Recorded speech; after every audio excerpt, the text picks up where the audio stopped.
Jeff Malott continues to impress. Samuel Helenius steps up, and the Kings get a win in Idaho with a less than NHL lineup. That and more on this episode of Locked On LA Kings.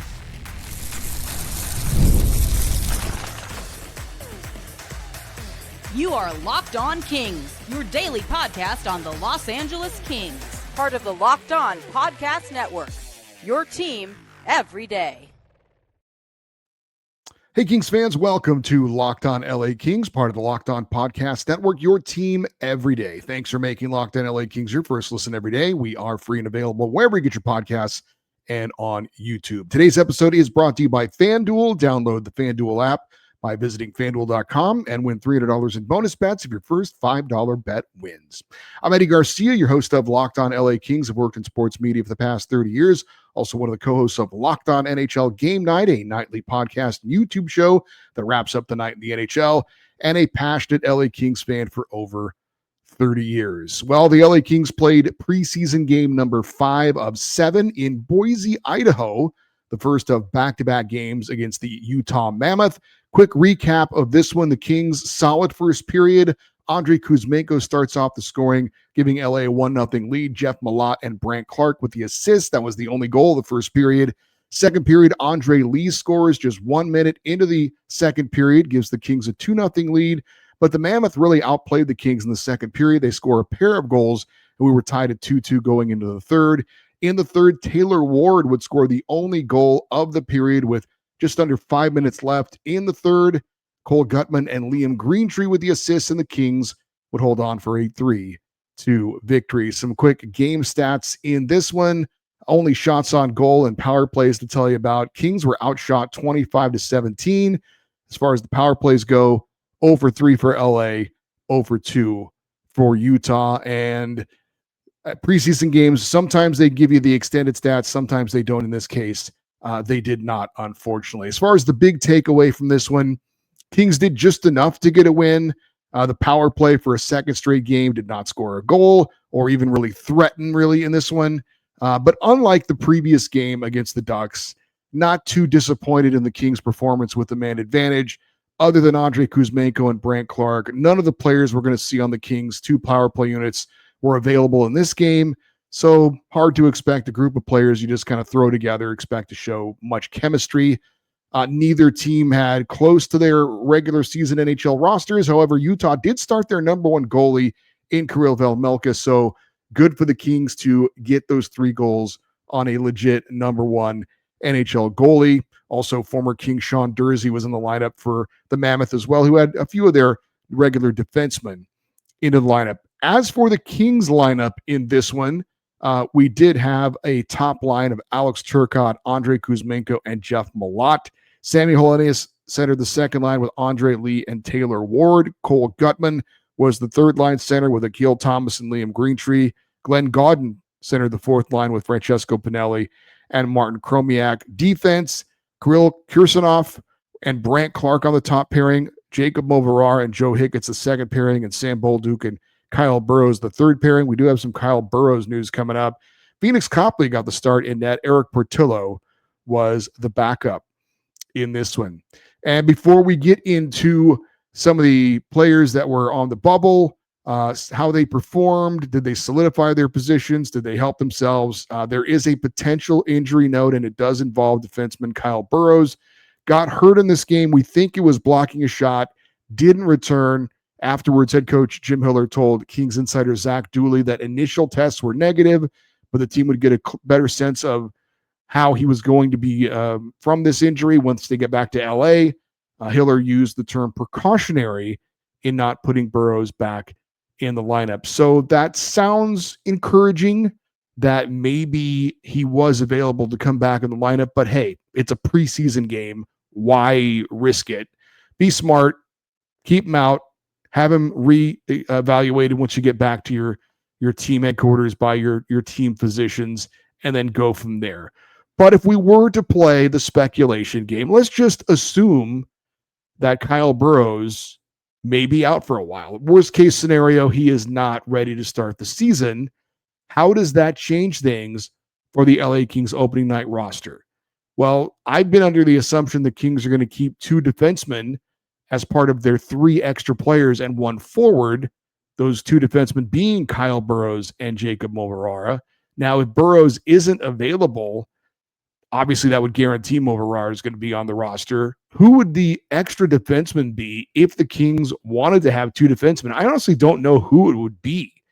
And because of that, I think it's almost certain that the Kings would have 2 extra forwards. Now, that could be the case anyway, but I think, obviously, if Burroughs were hurt, then that I think would guarantee it. Now, Jeff Malott's going to be on the 4th line for the injured Corey Perry to start the year. Samuel Helenius is going to be one of the extra forwards because of his age and his size. He is a part of the Kings' future plans going forward, and he would have a tough time, I think, clearing waivers. Don't want to take that chance. So, who would that extra forward be if Kyle Burroughs were out and hurt? Certainly a guy like Akil Thomas, I think, could be in the running. The coaching staff obviously knows him, having had him on the NHL roster for most all of last season, and Akil's had a pretty good preseason. Andre Lee, also a guy that the coaching staff's familiar with. He had that short stint early in the season last year with the team. He scored a goal in this game against Utah, 2 goals this preseason. He's been pretty good as well. And then there's Taylor Ward, and he's been a little bit forgotten, but he probably shouldn't be. He had another goal in this game. He's got 3 goals this preseason. Remember, Ward did get that 1 game with the Kings at the end of the year, scored his first NHL goal in that game as well. Ward got into a fight in this game as well, held his own in that fight. So ultimately, it's a pretty close call, I think, between Thomas, Lee, and Ward. I think if I was handicapping it, I think it's really close between Ward and Thomas, with Lee being in 3rd place. I think that they know Akil Thomas. Maybe he can be a little bit more of that all-around kind of forward that they might be looking for on the 4th line. He has some scoring ability. He has some toughness ability. But Taylor Ward is right there as well. And head coach Jim Hiller was asked by Kings insider Zach Dooley about Taylor Ward after the game, and he had some pretty good things to say about him. Quote, Hiller saying about Ward, quote, he's just been pretty good all over the ice. 3 goals, some late power play goals. He's made some passes as well, gets into a really good fight. He just is getting himself noticed. He's doing lots of stuff without the puck, blocking shots. There's a guy I would also throw in there with Jeff Malott as maybe somebody who's really raised his stock in camp. He's got a chance to play at the end of the season, or he got a chance to play at the end of the season, talking about last year, did a good job, had a good summer, and sometimes just a little bit of that confidence that, hey, I can play. He's come back with that attitude this year that, hey, you know what? I'm an NHL player. I'm going to make a push. End quote. That's some pretty strong words about Taylor Hall. Now, I think Jeff Malott has played better than Taylor Hall. I'd be surprised if we saw Taylor Hall getting that spot over Jeff Malott. But Taylor Hall, I'm sorry. Taylor, I'm getting my former NHL players or current NHL players. Taylor Ward, I apologize. Taylor Ward, I think is in the mix. I think he's in the mix. I think Jeff Malott has that spot, though, on the opening night roster. But credit to Taylor Ward. He has put himself in a decent position to be in the minds of the coaching staff. Liam Greentree picked up another assist, giving him 4 this preseason. Not bad at all. But I don't think it's enough to earn him a spot. I don't think so. Now, we talked about the what-ifs with Kyle Burroughs, and if Burroughs is out and the Kings decide to carry 2 extra forwards, I don't think it would be Liam Greentree, not completely because of the way he's played this preseason. I think Taylor Ward, I think Jeff Malott have been better, but I think if you're going to keep Liam Greentree on the opening night roster and have him in the lineup, or you would do so to have him in the lineup. Give him that 9-game NHL experience, and then you send him back to the junior team, and then you kind of fill in the rest of the way until Corey Perry returns. But I don't know that Liam Greentree has played well enough to unseat a Jeff Malott or a Taylor Ward. So if you're going to have him on the roster, it doesn't really make sense to me for a young guy like that to not be playing. Go ahead and just send him back to his junior team so he can get on the ice and play. Now, you might argue having NHL experience as far as practices go, going on the road with the team and experiencing that, maybe that is a motivating factor for Greentree, just getting that little taste of things. And then he goes back to his junior team and he's even more hungry to get back to the NHL level. I guess you could make that argument, but I think, again, if Kyle Burroughs is actually hurt and they wanted to hold on to Liam Greentree, I would be a little bit surprised because I don't think he's going to play. I think it's going to be Malott, and if it's not Malott, I think it's going to be Taylor Ward. And even if it wasn't Taylor Ward, I think probably Akil Thomas would be in there before Liam Greentree would be. But we'll see what they do with him. I think in the end, I think Greentree will chalk this up as a pretty good learning experience. He did not play poorly. Was he outstanding? No. But was he over his head? No. So in the end, I think Greentree does go back to his junior team, but I don't see him getting that taste of the NHL quite this season. Up next, we've got some news about a player in the lineup who showed some flashes. One expected, one maybe not expected. We'll talk about that next here on Locked On LA Kings, your team every day. Ever check your bank account and wonder, where did all my money go? Between dining out, online shopping, and entertainment, it's easy to lose track. That's where Monarch Money comes in, your personal CFO, giving you full visibility and control over your finances. Monarch Money isn't just a budgeting app. It is a complete financial command center. You can track all your accounts, investments, and spending in one place, so you stop just managing your money and you start building wealth. Instead of juggling multiple apps, you can use Monarch to check your finances, track spending, and even plan long-term goals. Managing money with your partner is smoother than ever. You can track shared and personal accounts, set goals, and stay on the same page without the stress. Take control of your finances with Monarch Money. Use the code LOCKEDONNHL at monarchmoney.com for 50% off your first year. That's monarchmoney.com, code LOCKEDONNHL for half off your first year.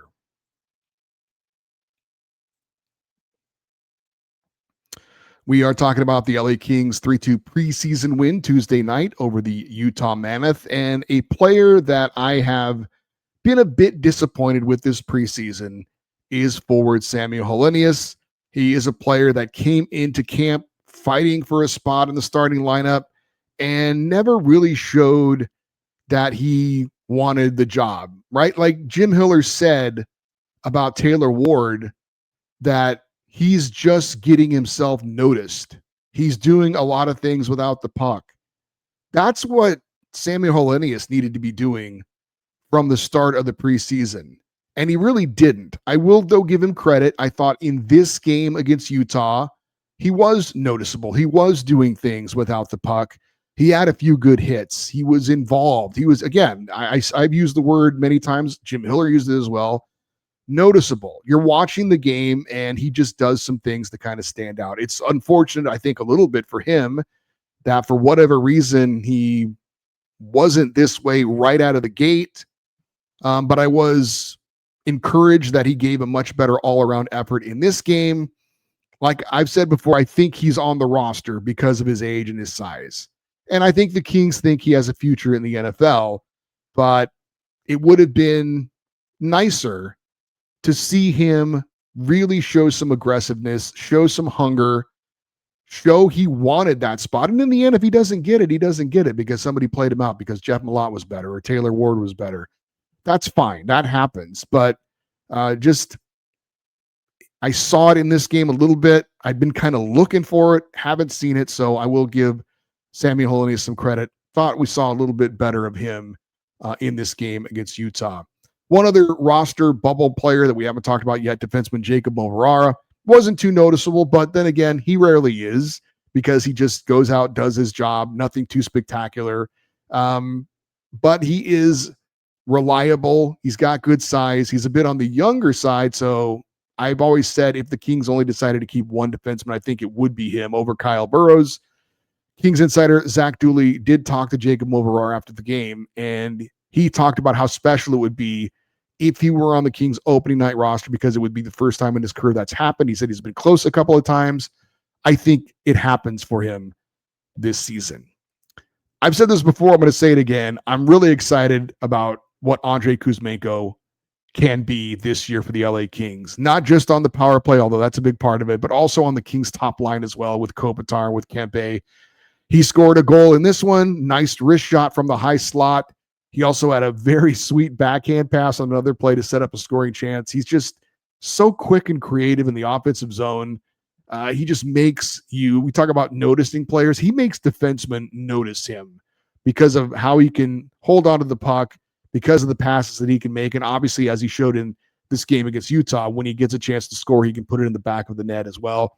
Just a really fun player to watch. I'm really excited about seeing Andrei Kuzmenko this year, and he had a pretty good game against Utah in this one. Brent Clark got a lot of minutes playing on the top pairing. He was on the Kings power play and penalty kill. Thought he looked okay. He was, flipping shots from the point, little wrist shots on net, trying to get it into dangerous areas. Thought he was a little feisty in this game as well. There was some shoving matches around the net and after the whistle between Brant Clark and a couple of Utah players. So we did see a little bit of that feistiness from Brant Clark that we kind of like to see. Phoenix Copley got the start in net for the Kings in this one. That makes 5 goalies in 5 preseason games for LA. Carter George, Anton Forsberg, Darcy Kemper, Eric Portillo, and now Phoenix Copley. I thought maybe Portillo would get back-to-back starts just to give him a little extra work as he's still coming back from the back surgery.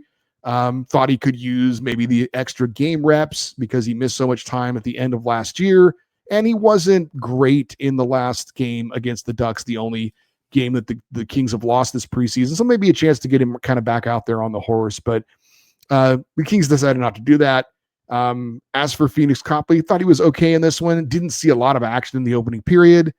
Seemed to be fighting the puck a little bit, and there were times where it looked like he had trouble covering the puck when there was traffic around him. He did have one really big save, shorthanded breakaway. He comes up big. That was a key save and a key moment. All in all, Phoenix Copley, 24 saves on 25 shots. Pretty solid all-around effort for the veteran netminder. I don't think any of the other quote-unquote AHL guys really stood out too much. Cole Gutman, Glenn Gaudin, Francesco Pinelli, Martin Kromiak, Kirill Krishanov, Joe Higgins, Samuel Bolduc. They were out there. They did okay, but nothing that was really going to excite you and say, I've noticed that guy. That really didn't happen. As far as the 3 stars in this one, because we like to do it after every time the Kings win, I'm going with Jeff Malott with his 2 primary assists as the number 1 star. Taylor Ward with the game-winning goal as my number 2 star. And Samuel Helenius, who, again, I thought had his best game of the preseason, throwing the body around. I'm going to make him the number 3 star. But again, wish we could have saw a little bit more of that from him earlier in the preseason. So all in all, a fairly solid effort from the Kings, considering this was a real makeshift lineup. And likely the last time we're going to see a lot of these guys in Kings uniforms in the preseason. Kings have 2 more preseason games Thursday, again against the Mammoth. This is in Salt Lake City. And then finally Saturday, Crypto.com Arena, 1 p.m., Kings Ducks in the only home preseason game for the Kings. And I would expect we'll see much more of an NHL lineup in those 2 games. I would expect Darcy Kemper to start one of the games, Anton Forsberg to get the other start. Likely Forsberg against Utah. I think most teams that they have a late preseason home game, they want to put out their number 1 lineup to kind of show that off to the home fans. So we'll see if that's the case.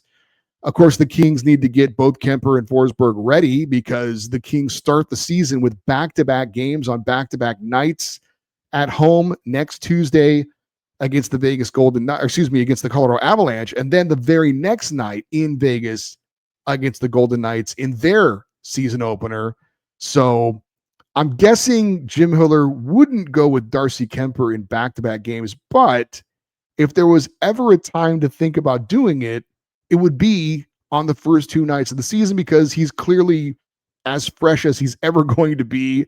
The season is just starting. I don't think he would do that. It is just kind of a wild idea that popped in my head that if he were to do that, it is rare that he would do it because it's at the start of the season and 2 really big, important games. So don't think that'll happen. I think it'll be Kemper against the Avalanche on Tuesday and then Forsberg against the Golden Knights on Wednesday, but we shall see how that works out. Up next, the richest contract in NHL history has been signed. Will it affect the Kings and Adrian Kempe? We'll discuss that next on Locked On LA Kings, your team every day. The NFL season is here, and FanDuel is making sure you're ready for kickoff with a can't-miss offer. Right now, new customers can bet just $5, and if your bet wins, you'll get $300 in bonus bets to use across the app. I love using FanDuel because if it's however you like to bet, player props, building a same-game parlay, or even jumping in live as the action unfolds, it makes every game more exciting, whether you're watching your team or keeping an eye on your fantasy lineup. It's quick, it's easy, and it's the best way to add a little more energy to your Sunday. So are you ready to play? Download the FanDuel app now by visiting FanDuel.com to get started. That's FanDuel.com to place your first $5 bet. We had some big news in the NHL as the Minnesota Wild made winger Kirill Kaprizov the highest paid player in NHL history. He gets an 8-year extension worth $136 million, and he will make $17 million per season. I've talked before about maybe there's a lot of big name unrestricted free agents after this season. We know about Adrian Kempe, Connor McDavid, Jack Eichel, Artemi Panarin, Kyle Connor. Kirill Kaprizov was one of those as well, but now he's obviously off the market. Now, does him signing that deal impact what these other guys are going to be looking for? Potentially, sure. He's set the market. There's a new line, there's a new standard. But the big question for us, of course, is could this impact what Adrian Kempe is looking for? Now, I don't think so, but I don't know so. Dave Pagnotta from the Fourth Period did an interview with NHL Network Radio and was asked about Adrian Kempe, and he said, quote, "I think from Kempe's side of things, again, the goal is still to hit a full term, still to do it by the start of the season. You're probably looking somewhere in that $10 to $11 million per year range, and they just have to find that sweet spot," end quote. So we had heard Kempe was looking at around 10, and then there was a report of maybe it was north of that. So we'll see. I don't see Kempe's agent saying, "Hey, Kaprizov got 17, so now I want 12." Now, is it possible? It's possible. But in the end, look, I think Kempe wants to stay here. I think he wants to get compensated fairly. I think we've talked about it before. I think 10 million is a no-brainer. Would I go to 11? Yes, I would go to 11. But as Dave Pagnotta said, they're working on it, looking to find the compromise for both sides. So if maybe it's 10.5, we'll see. But, I've said it a million times. Adrian Kempe is the Kings' best player. He's in his prime. He's deserving of a big raise. But I don't know. I don't see this Kaprizov contract as giving Kempe pause or making him change his mind or saying that we need to switch up our strategy. We need to make this more. I get that, players want to get as much as they can. Management's always going to want to pay as less as they can. But in the end, I don't see Kempe being swayed or changed because of this big deal for Kaprizov. We'll see. But, look, I have said if I was Ken Holland, this thing would have been done by now. I would have re-signed him as soon as training camp opened up. I thought it was a complete no-brainer. And look, if the price now goes up because they waited, and it did seem like it was more on management's end than Kempe's end about waiting to see what, he was going to get offered, then Ken Holland only has himself to blame if that price tag now has gone up.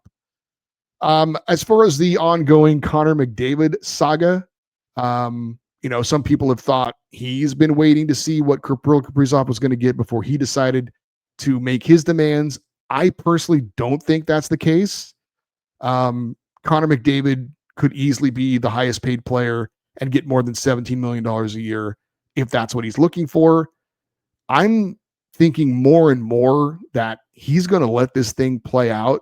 He's not going to sign an extension this season. He's going to see how the Oilers play this year and how management, how they upgrade the roster, at the deadline, how committed they are to winning, that kind of thing, before he decides to make his next move. And maybe at the end of the year, if the Oilers go to the final again, or certainly if they win it, you would think he'd probably re-sign with Edmonton. But if they stumble, if they have a bad year, if they, lose early, I absolutely could see him figuring out where's his next best option to go somewhere else. So hopefully it's out of the Western Conference, definitely out of the Pacific Division. We'll see. I could be wrong, but I got a feeling McDavid is going to play this thing out. And then when it's all said and done after this year, decide what his next move is going to be. As for McDavid coming to LA, I still think that's a pipe dream. Yes, Ken Holland has somewhat of a relationship with McDavid when he was the Oilers GM, but I've never heard him or McDavid talk about some special bond they had. And let's face it, if McDavid wanted Holland to stay on as GM in Edmonton, that would have happened, right? They do whatever Connor McDavid wants. They hired his junior coach as their head coach. They hired his agent to be part of the front office. Whatever McDavid wants, they're going to do. And I'm not saying I don't blame them for that. They'll pay him whatever he wants. They'll give him whatever contract he wants. If he says, I want a different goalie, they'll go get a different goalie. But I don't see McDavid wanting to come to LA. I know people have brought up this GQ interview he did a couple of years ago where he talked about how he loves coming to LA and that he said nobody bothers you when you're there, as far as like coming on a vacation. But I mean, ultimately, he wants to win a cup. He's won the individual awards. Yes, he's one of the greatest, if not the greatest player of his generation, but he doesn't want to be the Dan Marino of the NHL or the Mike Trout of the NHL. He doesn't want to be the greatest player that's never won a championship. And as much as I love our Kings, I don't see LA being high on the list of places that gives him a better chance of winning a title than the Oilers do. Now, maybe that changes this year. It's not impossible, I suppose. But I don't see it right now. But hey, listen, if he goes the full season and he doesn't sign, I guess it's possible. So you're saying there's a chance. I do want to give you guys a heads up. I was part of a Pacific Division roundtable show with the hosts of Locked On Oilers, Locked On Golden Knights, and Locked On Flames. We talked about our teams. We talked about the upcoming season. That episode is going to be coming out soon. I will let you know about it. Keep an eye out for it. I think you will enjoy that conversation. As for you everydayers, those of you that listen and watch Locked On LA Kings every day, our next show will be a recap of the Kings Mammoth game from Thursday night. And we will also cap off the week with our weekly Kings fan feedback show. If you want to send an email in for that show, it's lockedoneddie@gmail.com, EDDIE. You're always welcome to post your thoughts on the show. If you're watching on YouTube in the comment section, we'd love for you to stay connected with the show on social media, X, Twitter, Instagram, TikTok. We're at Locked On LA Kings. If you're a fan of the show, I would appreciate it if you would spread the word about the show. Let people know it's here. Help them to find us. Tell your Kings friends, tell your Kings coworkers about Locked On LA Kings. If you would, I'd appreciate it. And if you want some extra Kings content, if this is not enough for you, some fan chats, exclusive content, send me an email, lakingsextra@gmail.com, and we'll give you the information on that. I'm Eddie Garcia. Thank you for listening and watching this episode of Locked On LA Kings, part of the Locked On Podcast Network, your team every day. Have a great rest of your day. We'll talk to you next time. And as always, go Kings, go.